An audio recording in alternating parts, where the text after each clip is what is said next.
Okay, ladies and gentlemen, welcome to another edition of the Leadership Talk Show.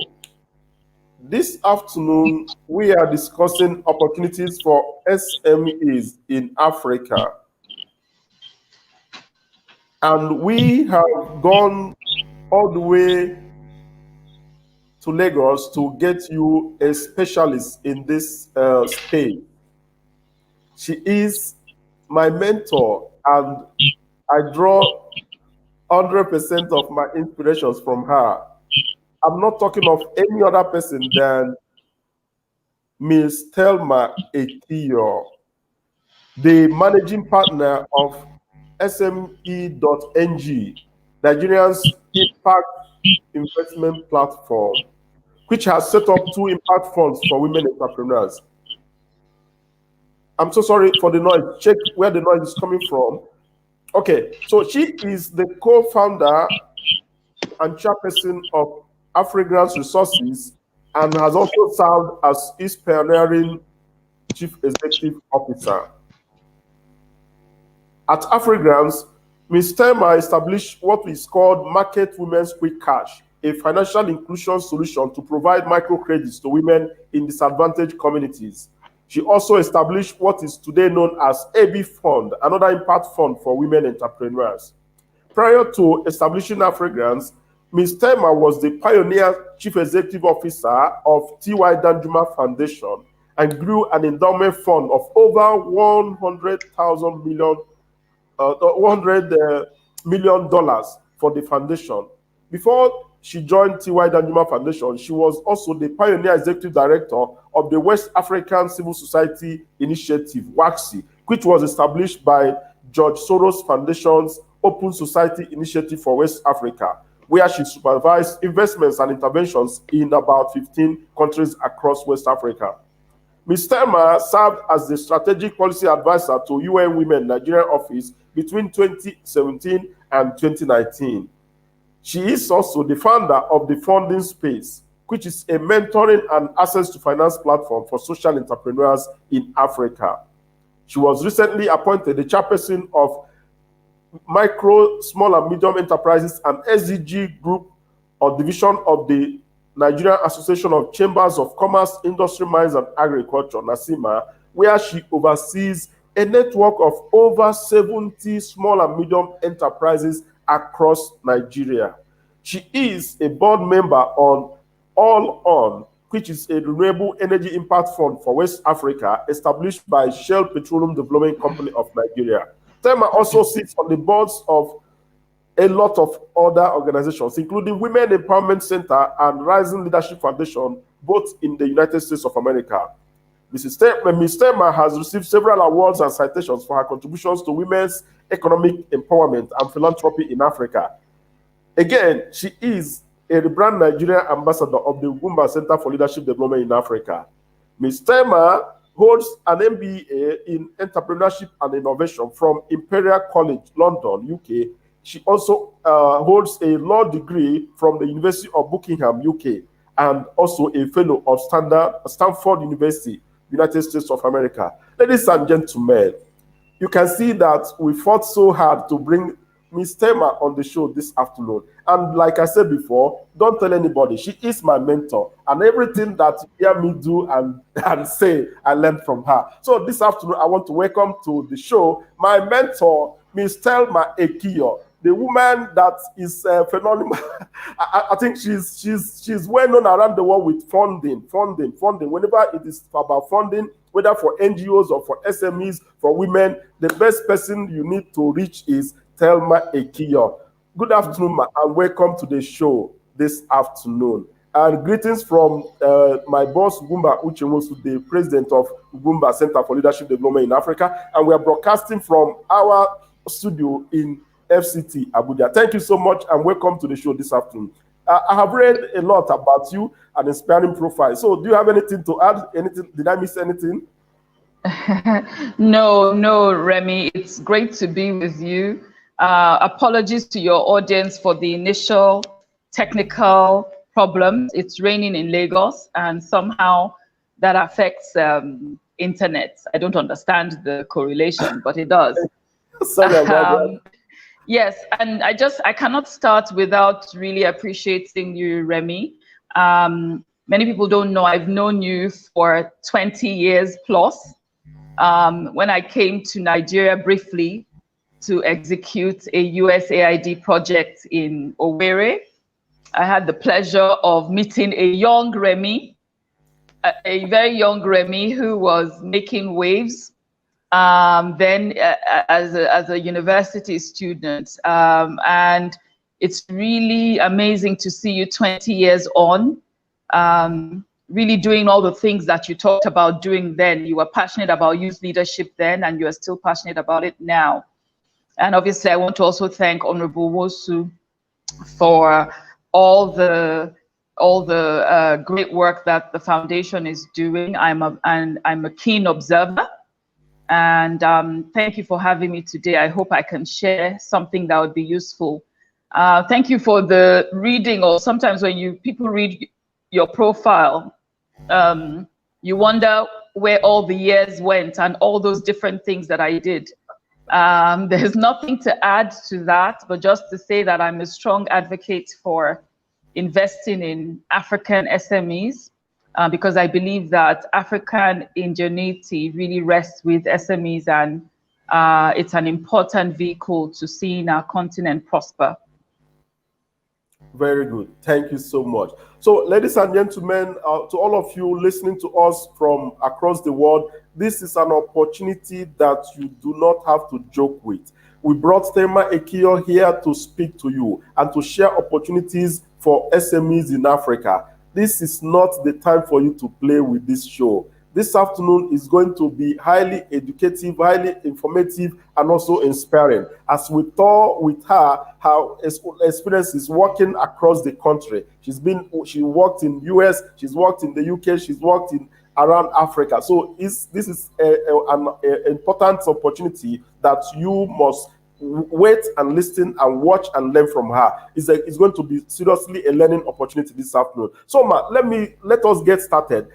You have served as an impact investor, you have served as a donor, as a philanthropic advisor, as a social entrepreneur. So for over these years, about 2 decades now, can you share some of the experiences with us, please? Wow, yes. I deliberately put those different roles I've played in my profile because I wanted Africans, particularly women, to know that you can be more than one thing. You don't have to be just one thing. And as you evolve in your life, the things that you have your core values, but the things that you do can also evolve, and you can reinvent yourself. But even though I've been a donor, I've been a social entrepreneur, I'm still an entrepreneur. I own businesses, and all the things that I've done, I think that they are all experiences that have trained me to do the things I do today. So none of those experiences have been wasted.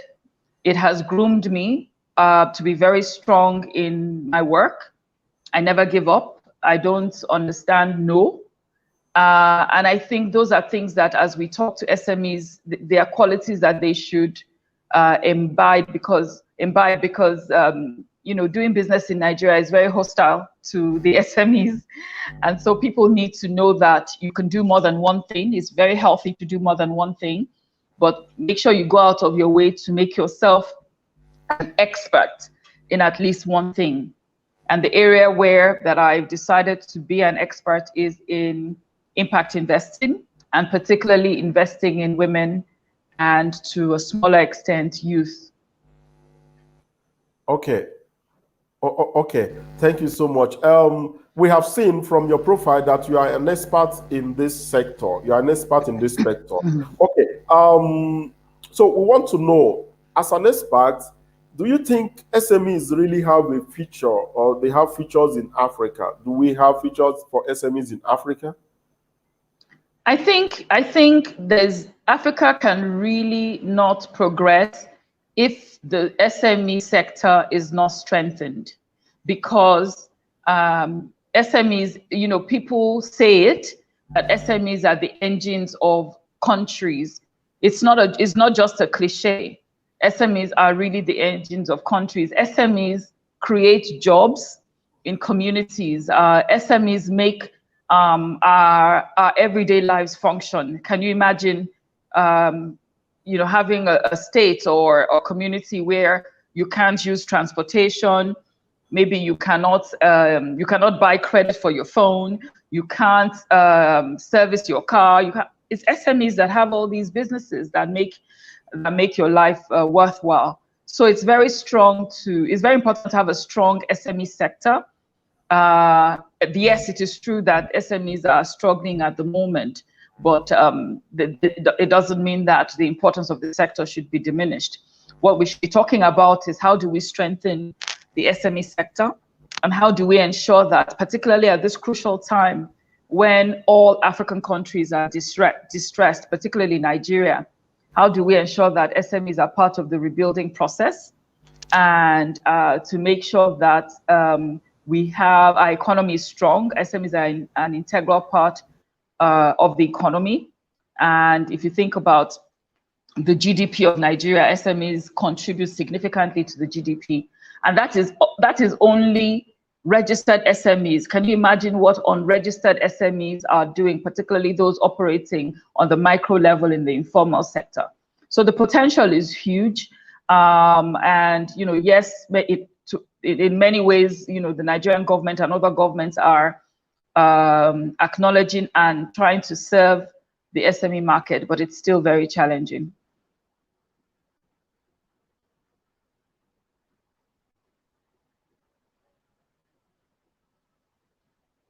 Hello?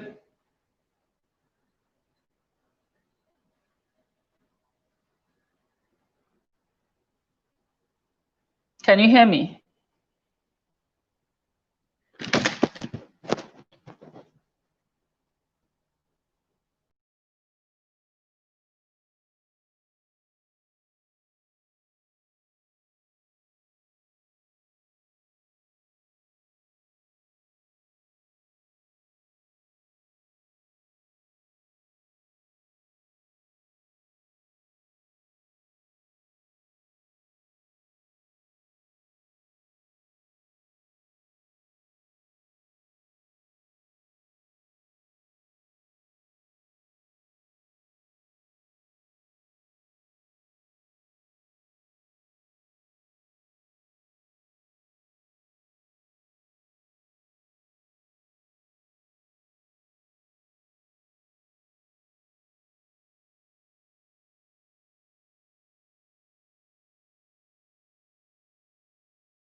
Hello?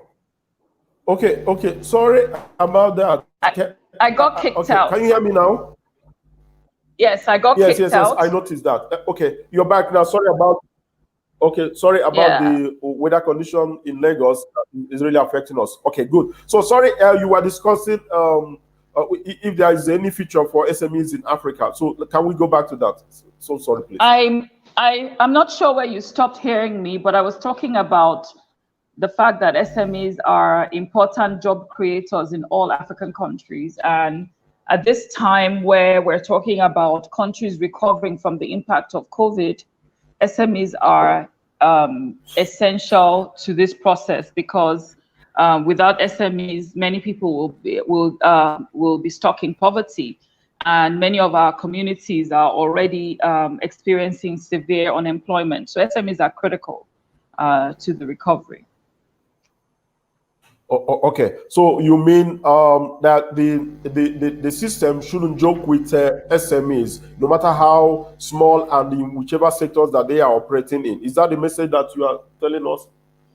Absolutely, absolutely. I think every government should create a conducive environment for SMEs, but the government cannot run SMEs businesses. SMEs themselves have to strengthen their individual entities so that they can be profitable. Because if SMEs are profitable, that's the way that they contribute to the economy and are job creators. Okay.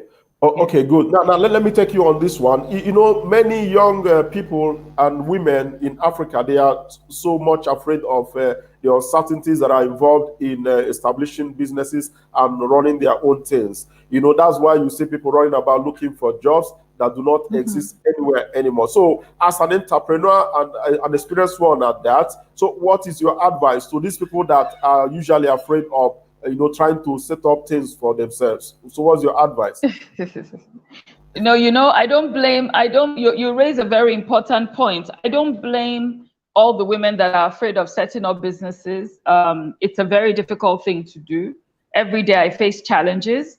But before you decide to set up a business, you have to be ready to be in it for the long term. If you are a quitter, somebody who gives up easily, don't set up a business. If you are somebody who quits if something is not going your way, you quit. Don't go into business, because you will quit every day, because something is bound to happen in this context that we work. So if you're any woman that wants to go into business now, my advice to you is make sure you have a very strong spine and that you can withstand the challenges. For example, none of us in January knew what was going to happen with COVID this year. If you're not a strong business person, you will just decide to close down your business and just maybe go back to doing something else because of the challenges COVID has brought. But a lot of the people that are going to bounce back from the impact of COVID are businesses that are led by strong entrepreneurs, and if it's women's businesses, particularly strong leaders that can cope with challenges, because challenges make you, it builds your experience, it builds your strength. It also makes you able to deal with things in the future, because if you deal with one challenge today, it equips you to face a bigger challenge when that comes. But if you quit on a small challenge, you can never know what is on the horizon, and you may also be missing out of huge opportunities if you give up now. So I always tell women when they talk to me, because they ask me, you just keep going, you just keep going. I say, yes, I'm not made of stone, but I'm committed to the vision for my business, and I know that if I stick with it, by God's grace, something good is on the other end of that problem. And so that's the attitude you must take as an entrepreneur, particularly an entrepreneur in Africa, because it's not just Nigeria. Our continent, by and large, is the societies, the economies are very hostile to small businesses. Larger private sector businesses get a lot of incentives, but not SMEs, and that should change. The Nigerian government has done a number of things, but in a country where you have, by the last count, 41 million SMEs, the government needs to do a lot more, and even the government cannot handle all the needs of SMEs. Okay, great. Now, there's something that I have always taught my listeners or my own mentees. I always say that passion has a lot to do with how successful your business can become. So can you, as my mentor, can you validate this? Does passion really, have anything to do with how successful you can become in a particular choice of business or sector that you are investing in? Absolutely. Passion, I am passionate about what I do. Even if I don't get paid, I can do what I do. I see a lot of what I do as a calling as well.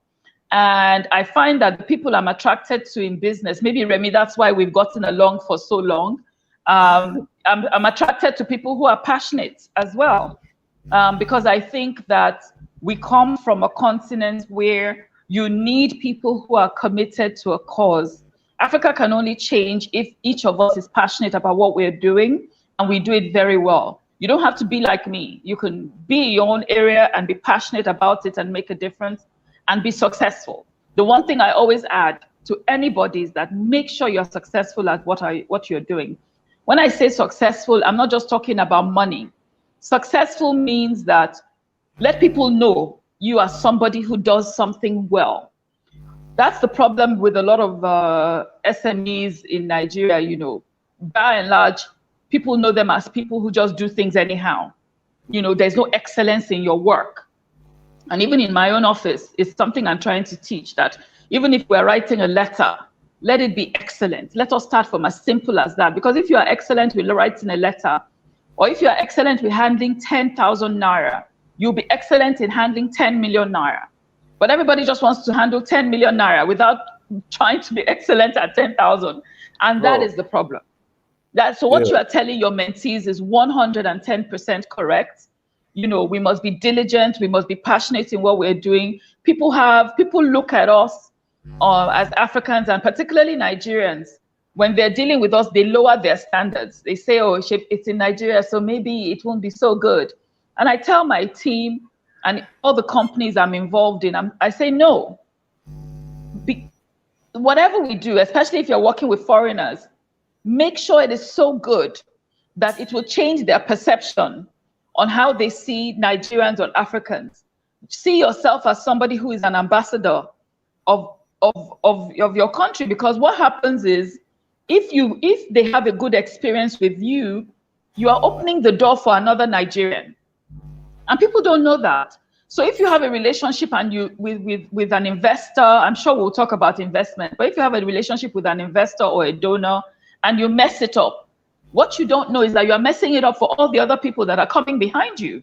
That's true. And what then happens is they will say, maybe a proposal comes on their desk to do something in Nigeria. Because of you, they will say, don't give to those people. That's how they are. And so there's a serious responsibility you have running your business, especially if you're somebody who is going to be taking foreign funds, to make sure you do it well, so that not just for yourself, but for everybody that comes in that sector benefits from you having done it very well.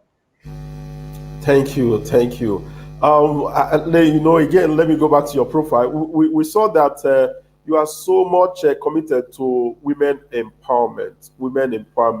You know, I've seen that in action. I've also had people and you talk about it. So, and that also led you into setting up a number of impact funds for women as a managing partner of SME, even at Afrigrants. So, can you share some of the success stories with us, the impact funds for women? So let us see what you have done in that aspect. So Remy, I mean, unlike many people, you know me outside Nigeria. Many people just know me in Nigeria. You came to Ghana, you saw what I was doing, all the work that we were doing all across West Africa and Africa. I've always worked with women. You know, with Lema Bowie and different people. We did so much work across the continent, built and worked with thousands and thousands of women to empower them. But I was always keen on coming back to my own country, because I've always believed that God doesn't make mistakes. He made me Nigerian for a reason. So I need to contribute something to what is happening here. It is very frustrating, but here we go. And so, you know, being here, the men in my life and all my male friends fight with me that, you know, what is always women, we should do something, men's empowerment. You know, they're constantly nagging me. And I tell them that men are the status quo. Men are the ones who make the laws, they make the laws for all our countries. Men are the ones who have always had the privilege of being decision makers, and women have always been second best. But we are changing all of that. So if you want to change the inequality in the genders, you have to invest in women to bring them up. It's not as if we're against men. I always have to say it. But our investment in women is to create gender equity. Because if a society, the World Bank says that the GDP of any country will significantly improve if there is a deliberate investment in women. So by investing in women, Nigeria is helping itself. It's not just helping, it's not just helping the women, but actually helping the country by investing in women, because you are investing in raising the standard of 50% of the population. How can you have a country where 50% is underestimated and often discriminated against? So that's why I just wanted to give that introduction to say that's why I invest in women. I also really like the women that I work with in my office. I love them. I tell them, a lot. The women in my foundation, and I've always worked around women. That doesn't mean it's not difficult to do, but I think, all across Africa, all the countries I've worked in 22 African countries. In each of those countries, I have groups of women that over the years that I've empowered, and some of them are ministers today. Many of them are heading organizations. As you know, one of them won the Nobel Prize. So when you're working with women, you don't know what that woman will become tomorrow. You are just doing your bit today, but what you might be contributing to might be to build someone that will make significant impact in the future. And so that's the lens through which I see my investment in women. It's really deep. It's really based on a personal commitment and philosophy. Yes, I hope I answered your question, because you asked me a question that's very dear to me. Okay, yes, it's good. What you have answered, they are still in order. So let me take you back to exactly the projects that you established for women. Yes, sorry about that. So in Afrigrants, the projects are still on. Afrigrants, we have the Market Women Quick Cash. That's a project I'm very passionate about. We've helped a lot of women in northern Nigeria, because that was where we started, and in the Niger Delta, where Afrigrants had its office for a long time. And really, for me, that's really how, aside from when I was heading T.Y. Danjuma Foundation, when I moved back to Nigeria, Afrigrants was the first company I had set up by myself with a few partners. And by the grace of God, we were able to make a lot of impact with Market Women Quick Cash, which essentially is providing, when we say market women, it's not just the women that sell the pepper and tomatoes and all of that. Women who are the first point of contact in Nigerian markets. That's what Market Women Quick Cash means. So it can be the woman that sells weave on, it can be the woman. How do we ensure that these women access finance in sizable amounts that they can use for their business? So that's the rationale behind it. And then while I was at Afrigrants, like you said, in 2018, we set up the AB Fund. Then in 2019, with my partners, Chapel Hill Denham, we set up SME.NG, and AB Fund was migrated to SME.NG. So in SME.NG, which I will focus on now, SME.NG, we have two funds for women. One is the bottom of the pyramid fund, which is the AB Fund that we brought in.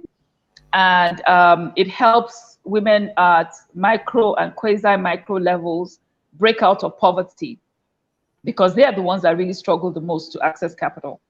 And then we have the Women's Investment Fund, which is the larger fund that helps bigger businesses to scale, to access new markets, to do succession planning.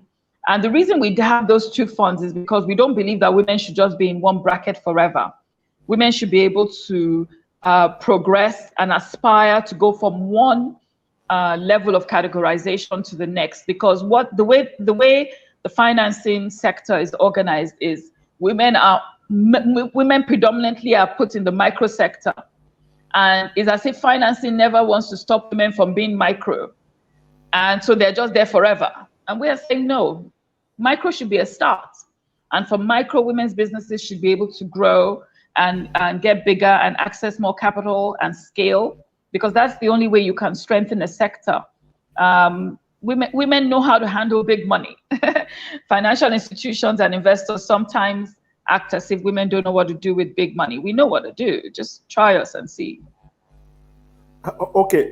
In all of these, where does She Works Here come in? Which one? Is it part of the Women Investment Fund? Okay, I'm happy that you've done your research, Remy. She Works Here is something we're very proud of as SME.NG because it makes us unique and different from any other investor. We invested in our own all-women's accelerator called She Works Here. And the way it's structured is that for you to access any of our funds, you have to pass through our accelerator. We don't charge. That's another thing that's very unique about us. We don't charge for people to come into the accelerator. You go through intense trainings, but very importantly, what we provide women that you wouldn't find in any typical training, we also raise their awareness of the different types of financing that's available on the market. We teach them how to access that financing, and then we also connect them to investors. So on the last day of any of the She Works Here cohorts, we have a deal day, and at the deal day, other investors are there, and they're able to listen to our women pitch and make connections. Through She Works Here, we believe that we're contributing to strengthening the entire women or gender lens investment ecosystem, because those women that we have trained through the accelerator and equipped through the accelerator, they are now investment ready.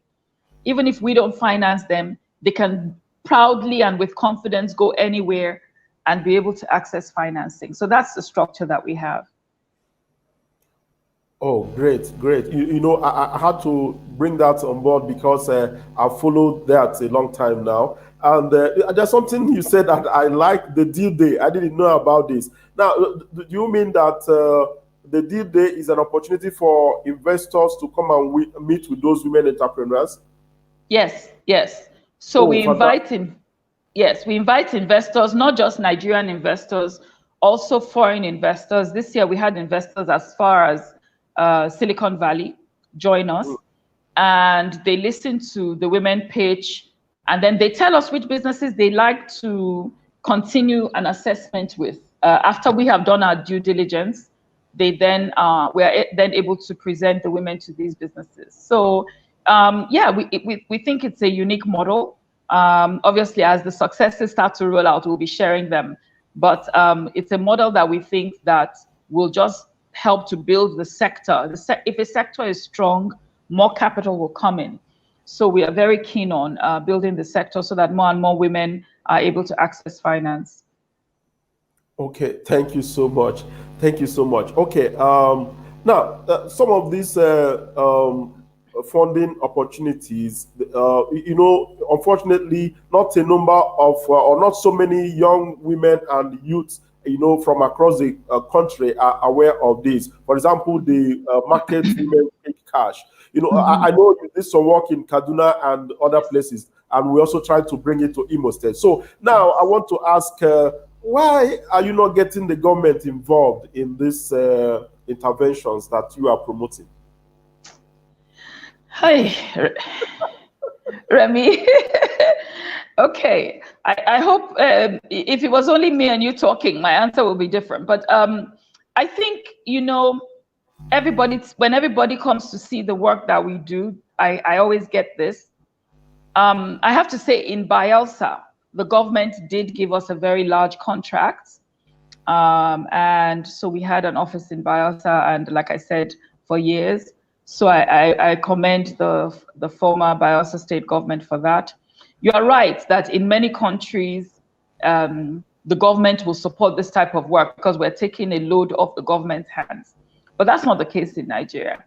Nevertheless, I think we continue because after a certain time, even if the government doesn't join us, you know, the government will see the value of the contributions that we make. And I think that is what every well-meaning Nigerian should do. I mean, if we get hung up about what the government is doing or not doing, none of us will do anything. I mean, we just have to find a way to make a difference. and just hope that the government eventually comes on board any of the work that we're doing. Yes. Okay. You are my mentor, so I find it difficult to ask you some of the questions that I wanted to ask. Okay, now let me still ask you this question. Now, do you know that government, there's a way government people operate. If you don't go to them, they won't come to you. So have you made attempts? Have you made attempts to sell these projects, ideas to the government, and then if they don't buy into it, we now know that they are not interested? Have you tried that before? Okay, so I will take the blame if the blame is on our side. I don't actively go to the government, but the one time that we've done it this year during COVID, we approached the Federal Ministry for Women's Affairs to jointly conduct a national survey on the impact of COVID on women, and the ministry wholeheartedly collaborated with us. And I'm pleased to say that the outcomes of that survey was presented formally to the presidency. So it went high, and that document is with them as a reference document for creating responses for women. So you are right. Maybe when you approach the right person, you get a response. But the reason why I would say that it shouldn't be like that, right? It should be as a policy, that there is a policy for engagement and collaboration with the government. That's how it should be. We recently held our annual convene in the funding space. Once again, we had very good representation from the federal government. The Minister for Trade and Industry was there. The Minister for Women's Affairs, and also the CEO of the Nigerian Stock Exchange. I mean, that's very high level. So we're grateful for them coming to the events. But I understand the premise of your question. You know, government should be very involved in executing something that would help them create jobs. What we tried to do with She Works Here was that so that the women's businesses are well structured, we started the process of involving CAC, FIRS, so that right from the beginning, women understand the expectations of the regulatory organizations as they build their businesses. And I think that is one way to also collaborate with government, not just taking money from government. But I take your advice, Remy. We will try and reach out a lot more to that. We did reach out to CBN during the lockdown because we felt that we are a good vehicle to help disburse the SME loans that CBN came up with. Where we are with that now, it's still an ongoing process. We're still talking to them. But yes, it's very good advice. Okay. Okay, good. You have also mentioned the funding space, which I have been part of since inception in 2017. It is a wonderful gathering of investors, entrepreneurs from around the world. That is fantastic. You know, I don't know, you have answered that. I wanted to ask again, why is the government not involved in it yet? You know, but you have answered it. So I think this time around, we need to let the government know about the impacts these projects are making.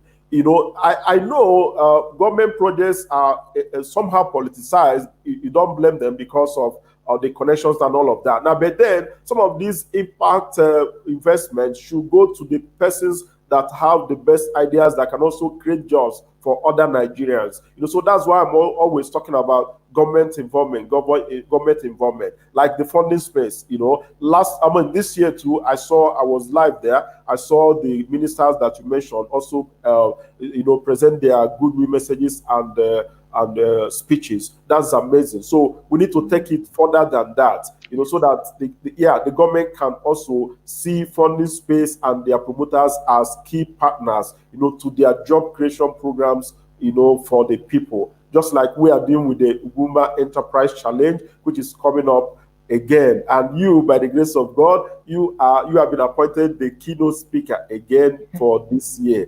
Thank you so much. Thank you so much. So thank you.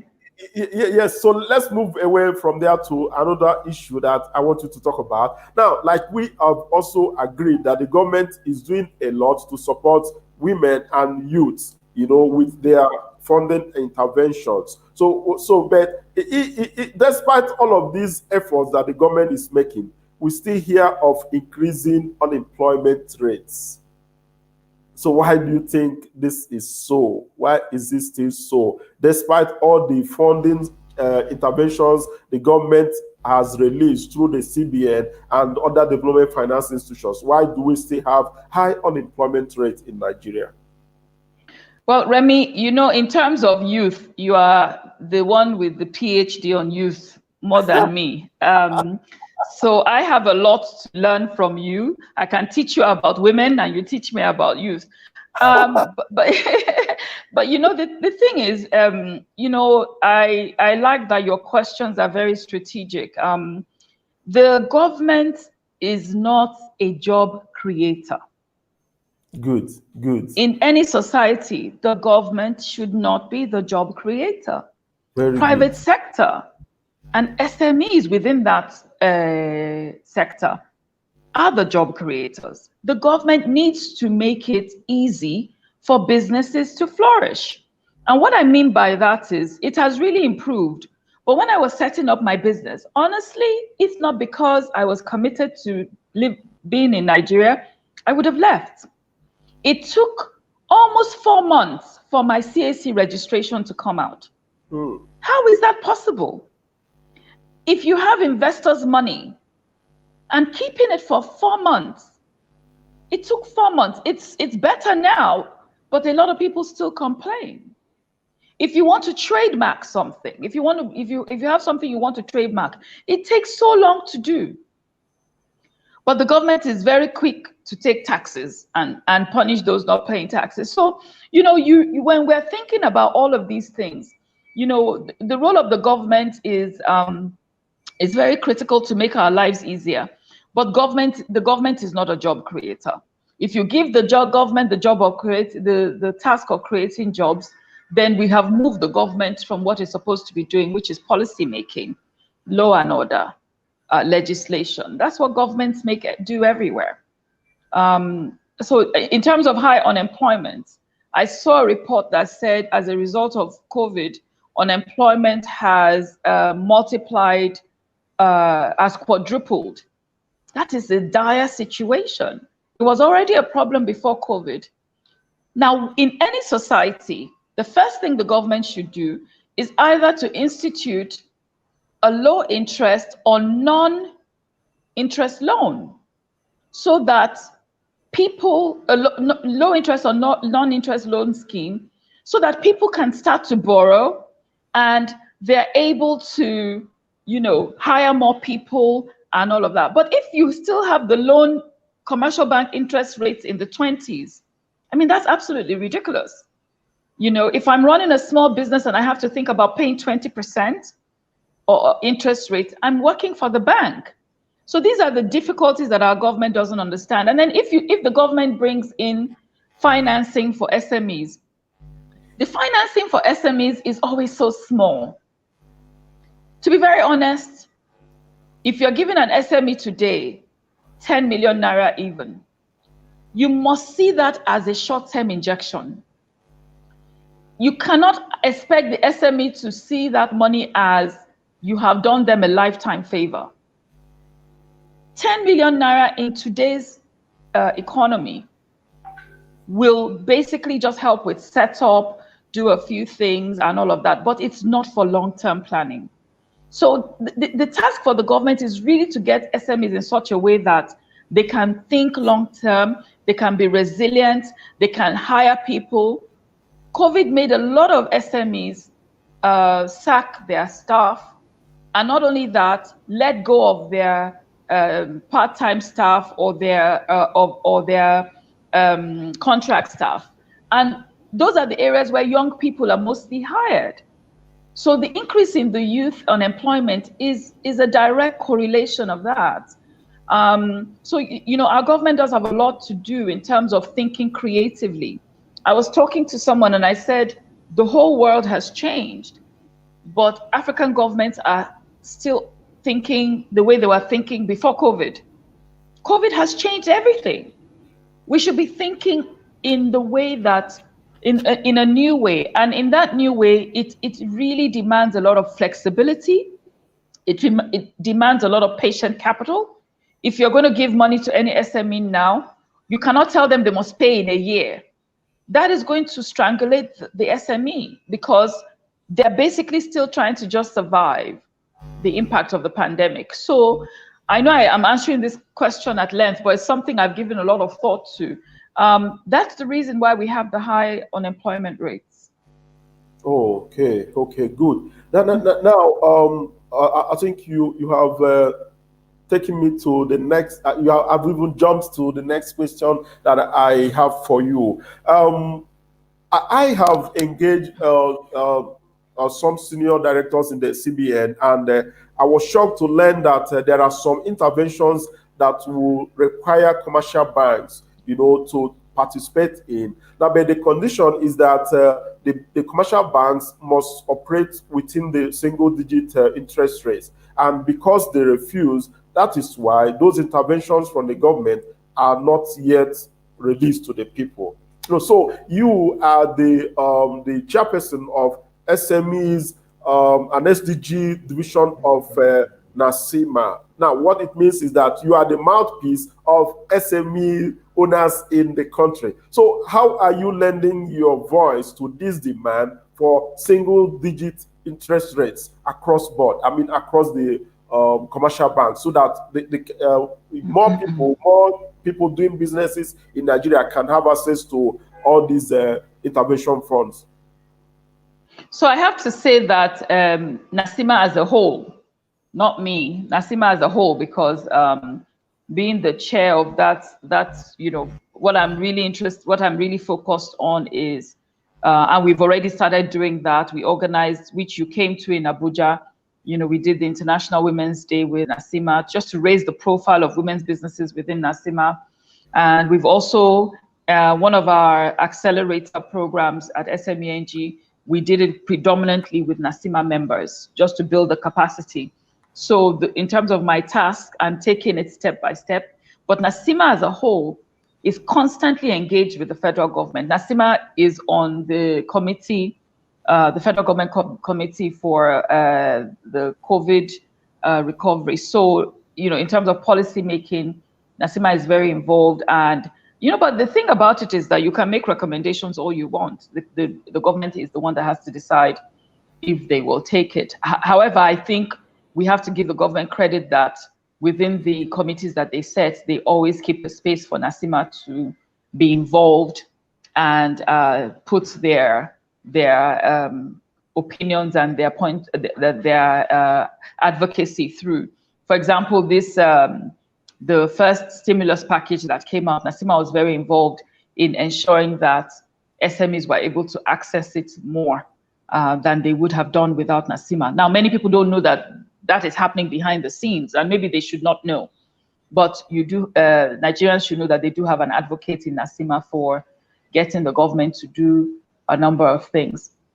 I think CBN, this question about CBN, I've heard this thing you said about CBN saying, we want to give the commercial banks, but they don't want to lend at a single digit. And the commercial banks also say that CBN has put some stringent criteria that they are not able to execute. I'll leave it at that. So you have this dichotomy. What I always tell Nigerian SMEs is look at debt. Look at debt, or especially if it is at 20-something%, look at it as your last resort for raising finance. There are other sources of finance available to you across the world. These include grants. These include venture capital. These include private equity. These include convertible notes.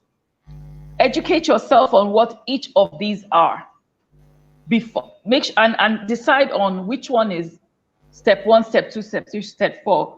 Then look at going to take a loan as your last resort. The problem with an SME, you start your SME today today's 14th, on the 14th of October. On the 16th, you're going to take a loan of 20%. You're going to kill that business.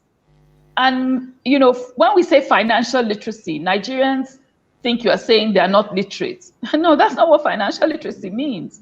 Financial literacy is that you are educated on finances and how they operate. Because if you are financial literate, you will know when not to take a loan. And if there's anything the SMEs listening to me today take away, is that not all money is good money. You have to decide which type of money you're taking and when you're taking that money. I have turned down serious money in my life as an SME because some monies are a trap, right? And some monies will make you lose your identity, or make you, you will just be subservient to the person that gave that money for the rest of your business. Never put yourself in such a situation. You know, if you ever find yourself in such a situation, make sure you look for how to get out, because you're not an entrepreneur if that's what you're doing. It's whether what you don't know is that you have a job. You're just calling yourself an owner. Okay, so these are things that we have to be educated about, because I like to see, I'm so proud when I see businesses doing well. If I go to a restaurant and nobody's in the restaurant, I get concerned, because I'm like, how are these people making money? You know, and I don't just do that in Nigeria. Anywhere I go, because I'm an entrepreneur, I know how difficult it is to keep things going. Last year I was speaking at a conference, and someone asked me, how do you've been in business for this amount of time, people say you are a success, how do you categorize your success? And they were shocked at my answer. And I said, the way I say I have succeeded, and I was talking about Afrigrants, is that for almost 7 years, I paid salaries every month.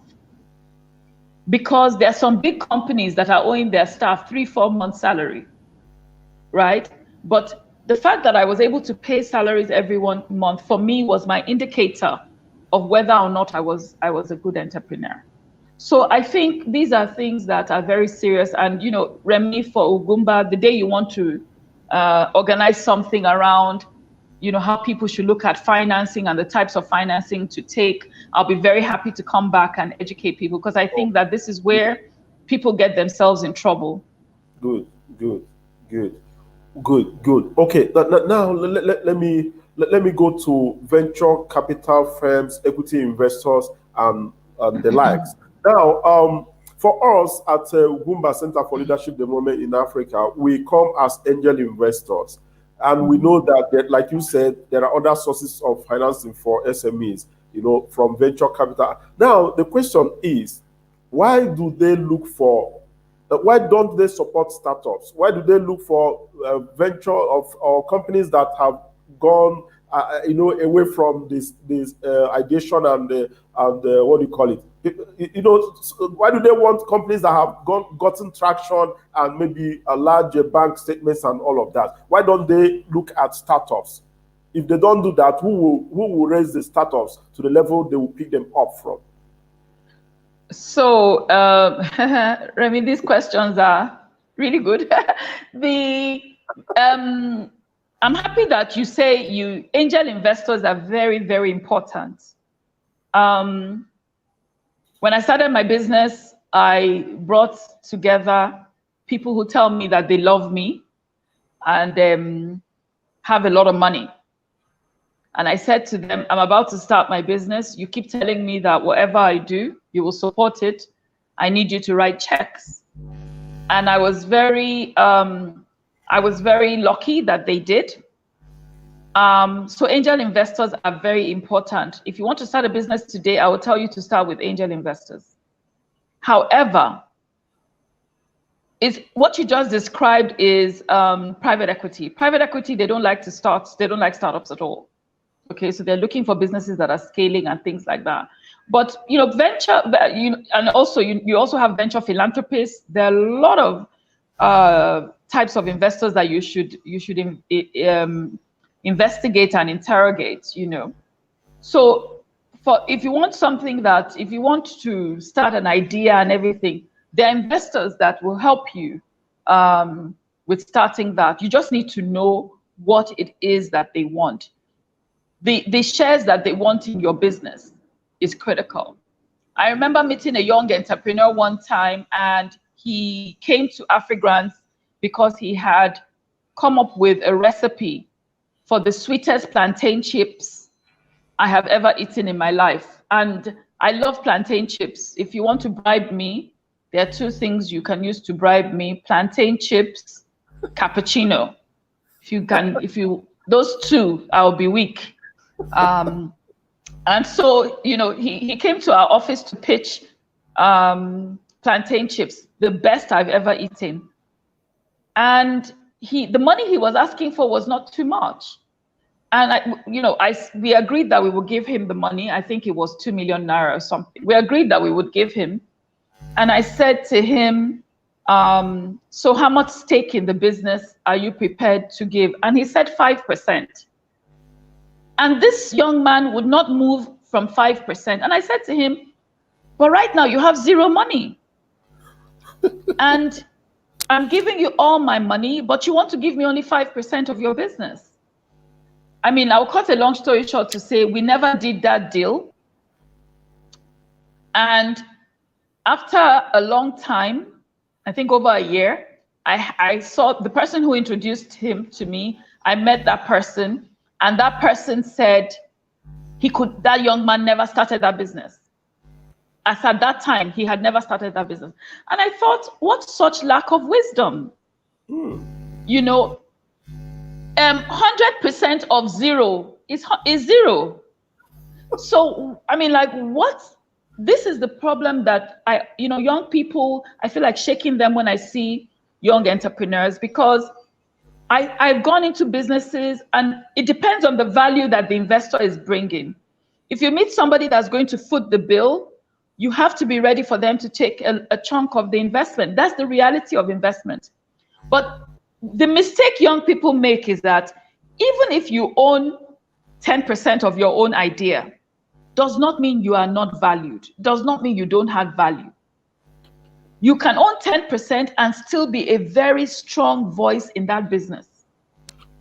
But make sure you know that you are owning that 10% for a short time. Have a growth plan.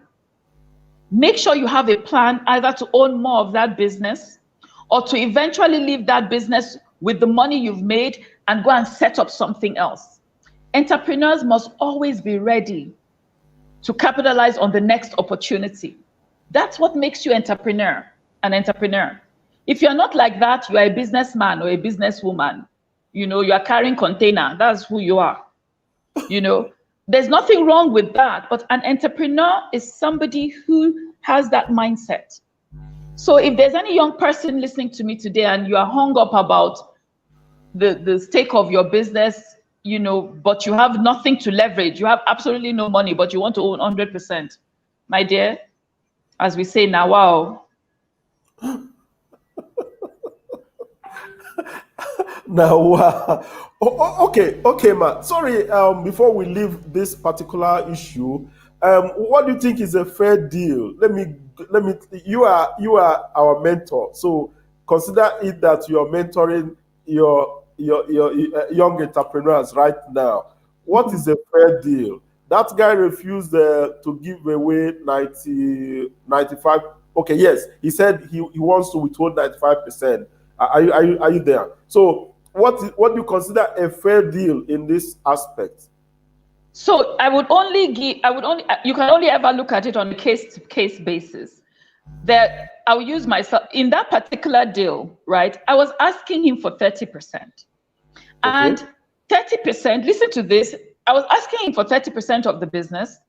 He was going to own the majority stake of the business. The business was going to pay him a salary in addition. Can you imagine? Wonderful. And he turned it down. He had this idea in his head that, his idea is fantastic and, it will get him more money. I need to show him a graveyard filled with ideas.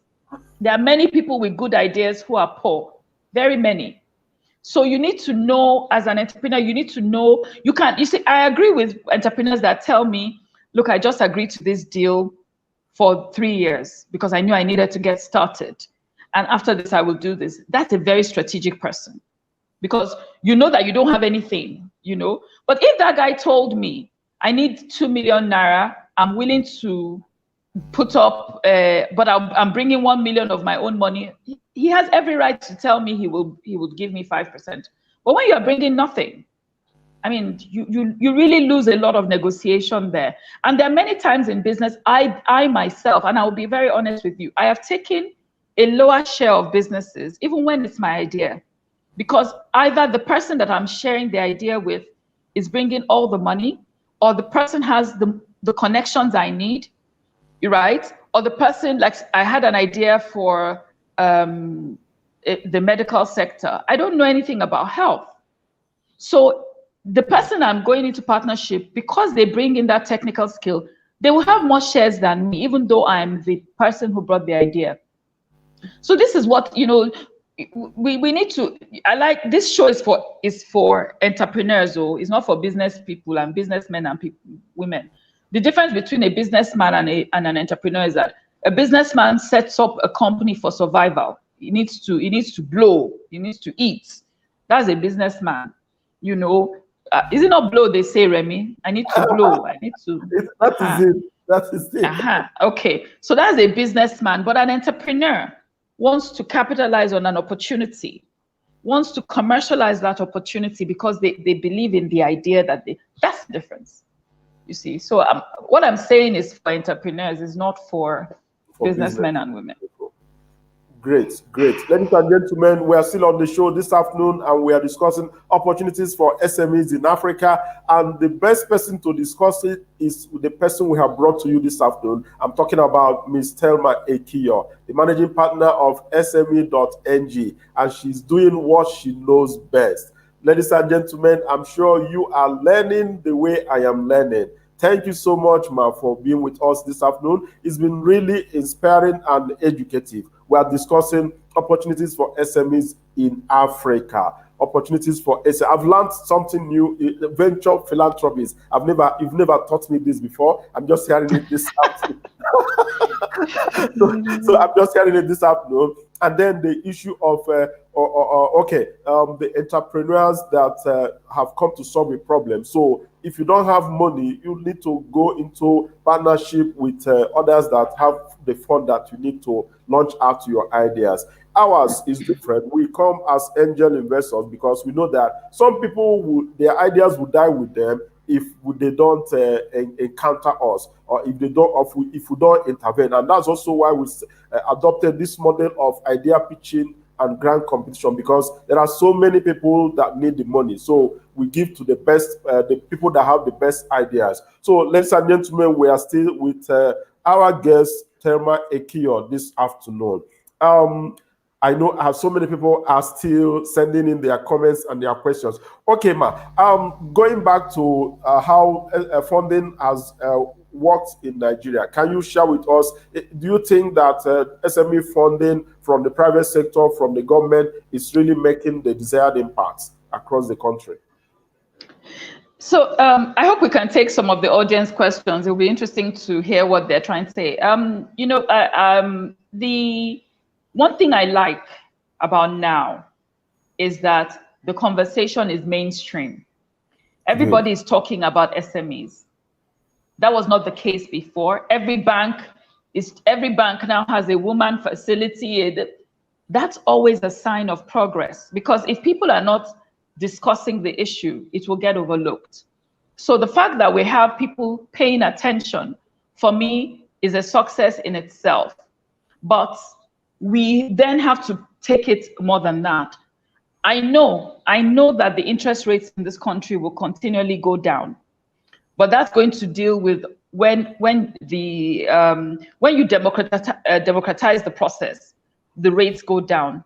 So I know that it's going to get better. At the moment, it's still a bit steep, but I also know that funds like ours, like SME.NG, like my partners, Chapel Hill Denham, like other fund managers, they have also come into the sector to support SMEs, and that provides an additional avenue for how SMEs can access finance.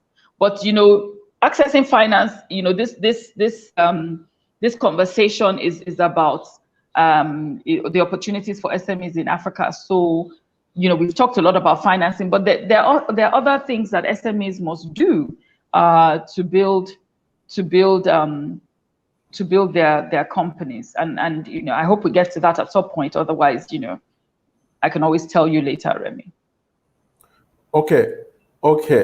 Ladies and gentlemen, I've tried to look at the questions coming in, and from the guests, from the audience, and what I see are, comments. They are trying to concur with our speaker and all the comments. I mean, all the powerful statements that she's been making on the show. So all of them are in tandem with what she has said, which means they are validating what she's telling the listening public this afternoon. And myself, like I said before, I've learned all that I am doing today from her, and it's just like bringing my mentor to ask her questions, so that more people can benefit from the wealth of experiences that she has. So this afternoon, we'll be talking with the only one that can do this in Nigeria. That is Ms.Thelma Ekiyor, the Managing Partner of SME.NG. She also founded the funding space, which is the largest gathering of donors, entrepreneurs, funding agencies from around the world to Nigeria. She has done that. She started in 2017. She did it in 2018, 2019, even 2020. And she has remained consistent. Now, that is something you need to watch out for. So many people I know today, they have become successful because they encountered Thelma Ekiyor, because they were part of the funding space and the Afrigrants and others. And by the way, she is our partner. We are partnered with Afrigrants Resources Limited, and by the grace of God, we are also going to partner with SME.NG. And we are bringing her again. We don't want to let her go. We are bringing her again to Abuja this year to speak as the keynote speaker during the fundings, the Ugwumba Enterprise Challenge. It's going to be mind-blowing. It's going to be, so the things that she was not able to share with us here, she will offload them during the Enterprise Challenge grand finale in Abuja. So ladies and gentlemen, we are so lucky she's been here talking with us for 1 hour, and that is so wonderful. You can't really keep her at a place talking like this, and because of the privilege we have, the honor she has done us this afternoon, that's why she's here with us, talking with us, and taking our questions. So ladies and gentlemen, okay, before I let you go, you are overseeing 70,000 SMEs across the country. And we also know that there are incubation centers and hubs here and there. So what advice do you have for them so that they will be able to really impact on the young people the way it should be, so that we can have more entrepreneurs springing up from across the country? So what do you have to say in that regard? No, I think all the hubs and all the accelerators are doing a great job. Somebody was saying we have so many hubs now in Nigeria. We have so many accelerators. We can never have too many. We can never have too many. Until there's one in my village, that's when I will stop saying that we should have. That's when I'll stop saying we should have, because we are dealing with a country with so much poverty. So why are people begrudging people from setting up organizations that will help people? So it's important that we encourage any type of program or initiatives that is doing capacity building. We can never, ever, ever have enough. For us as SME.NG, we are interested in, we're still very young, but people say you've done so much, and it's kudos to the team that I work with. We're constantly thinking of what to do to make sure that in the area where we work, we are doing very well. And we are looking for partners every day. So I'm very happy that, Remy, you don't have a choice. Of course, you will partner with us. but we're constantly looking for people that will help us open up contacts with SMEs in different parts of Nigeria, because we don't want to be Lagos-centric. That was why we came to Abuja to have the event. And I was happy that our last She Works Here program, we had, if I'm wrong, my team will kill me, but I believe we had representation from 10 states. It may have been more, but I think, yes. And I think I'm happy with, even if it's more than that, but I remember 10. And we're very committed to getting more and more states involved in our work. So please, if you're on this call and you know ways that we can build our network with SMEs, we're on the lookout every day. Okay, good. I have a question before you, Ma. Ibiam Chimeze wants to know that you're always talking about your platform, severally about your platform and how it supports the women. Now, he wants to know, is there any platform that you can recommend that supports both sexes, the men and the women who are doing businesses in Nigeria? There are many that support platforms. Co-Creation Hub is very good. I don't know if you've heard of Co-Creation Hub. They also help tech, particularly they focus on tech. So please look out for them. There are many. Why don't you just Google accelerators? You'll see all sorts. Like Remy said, I sit on the board of All On, we're a renewable energy fund. We're the largest in West Africa that is non-public. We invest in businesses that are focused on renewable energy. So, there are opportunities all around. Be very, very curious, do your homework, and attend things like this. What Ugwumba is doing is extremely, extremely important. So that's why, for me, once Remy asked, I wanted to be part of it. Okay, now there's another question from Ebenezer Chris. Sorry. Okay. Sorry, go ahead. Mm-hmm. Okay, he is asking, NGOs are encouraged to run social enterprises to be able to raise funds for their activities. Now, being a non-profit body, that's himself and his team, how possible can an NGO raise funds or loans for this, not being a profitable body? That's the question. Okay, is the person's name Ebenezer? Ebenezer, yeah, excellent question. Okay. Non-NGO, non-profit does not mean no profit. Okay, it just means that legally the shareholders are not allowed to share the dividends of the organization. Some non-profits are multi-billion-dollar organizations, right? So it doesn't mean that you don't have profit. It just means that you and your partners cannot share the profits that the organization makes. Whereas in my company, SME.NG, it's not a non-profit. So when we make profit, the partners, even the staff, whoever we decide that we want to share profit with, will share profit. That's just the difference in structure in terms of, but you can make a lot of money as a non-profit. Most times as a non-profit, you are relying on, you need one of your sources for financing is definitely grants. But then as a non-profit, social enterprises who are non-profits, by the way, so you, as a non-profit, you can have a social business, and a social business means that you have a business that brings in financial returns, but also is committed to social returns.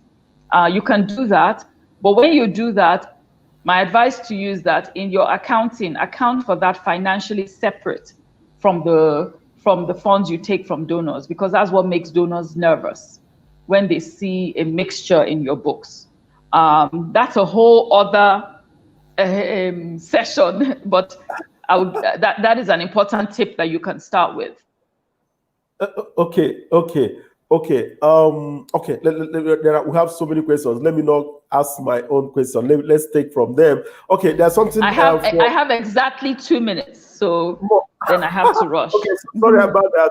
No, it's okay. It's all right. Ibrahim Nafisa wants to know, okay, if ideas based on importation can be encouraged in the program, it has to be more of skills. Okay, I think he's talking about Ugwumba Enterprise Challenge, or okay, I don't know. Nafisa is a woman. Okay, good. That's for you, man. She's a woman. Yes, she wants to know if businesses that are importation based can be part of what you are doing. Okay, Nafisa, without knowing your business more, I would say contact my office and info@NigeriaSME.NG. Maybe Remy can put it on the chat. We are sector agnostic, so that means we look at any sectors. So you should be fine if you want to participate in the accelerator. But I would say what people do is they send an email with their intention to participate, and then the team will tell them when the next accelerator is. We look forward to seeing you. Okay. Ladies and gentlemen, we are so happy that we are part of the show this afternoon. Like I have said, I have kept her beyond necessary. This is 1 hour, 15 minutes, and I can hardly, oh no, I can't keep her longer than this before she punishes me for doing that. So, ladies and gentlemen, it's been wonderful having you on the show. And like she said, we are going to continue. The discussion will continue even after this session. The discussion will continue beyond here. So, send in your questions, send in your comments, and I will let her respond. Yes, I will let her respond so that you now. So, by the way, the Ugwumba Enterprise Challenge is on. Applications are on, and on your screen now you can see where you go and apply. www.bit.ly/UEC2020. That is the link that will take you to Ugwumba Enterprise Challenge, and you learn how to apply for the challenge. And like I said, she is our partner and she's the keynote speaker for DA. And we are looking at team building because we have seen that team building is very necessary. It's an important factor for the survival of SMEs. So, ladies and gentlemen, we can't keep her longer than here right now. And that is the way of drawing the curtain close. So we want to thank you especially, and in a special way, let me say that in a special way, from my boss, Ugwumba Uchewosu, the president of Ugwumba Center for Leadership Development in Africa. We're so grateful and we are honored to have you this afternoon for more than 1 hour talking to Nigerians, those living within the country and in diaspora. It's been so wonderful, so wonderful. And we are amazed by your gesture and openness, sharing with the people the experiences you have gathered over the years, working in Africa and across the world. We are so much grateful to you, man. Thank you so much. And we are sure that when we are talking about financial literacy, you will oblige us the opportunity to be here again. Thank you so much. Thank you so much. And God bless you. Remy, thank you all.